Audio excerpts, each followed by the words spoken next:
నేడు మాజీ CM YS Jaganmohan Reddy Nandyal జిల్లా పర్యటనకు వెళ్లనున్నారు. షెడ్యూల్ ప్రకారం పార్టీ కార్యక్రమాల్లో పాల్గొని అక్కడి పర్యటన ముగిసిన తర్వాత ఓర్వకల్లు విమానాశ్రయం చేరుకుని అక్కడి నుంచి బెంగళూరుకు వెళ్లనున్నారని తెలుస్తోంది. 3-4 రోజుల పాటు అక్కడే బస్ చేయనున్నట్టుగా ఆ పార్టీ వర్గాలు అంటున్నాయి.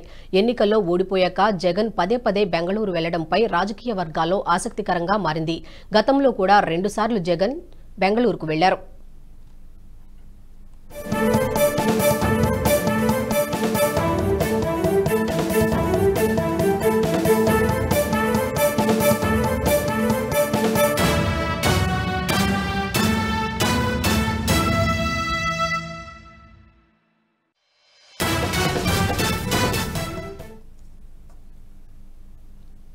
ఈ వీడియో మీకు నచ్చినట్టయితే లైక్ చేయండి, 10 మందికి షేర్ చేయండి. అలాగే కామెంట్ల రూపంలో మీ అభిప్రాయాలను మాతో పంచుకోండి. Nationalist hub group of channels ను సబ్స్క్రైబ్ చేసుకుని తెలుగునాట జాతీయవాద జర్నలిజాన్ని ప్రోత్సహించండి. ఈ వీడియో కింద ఉన్న బెల్ ఐకాన్ పై క్లిక్ చేయడం మర్చిపోవద్దు.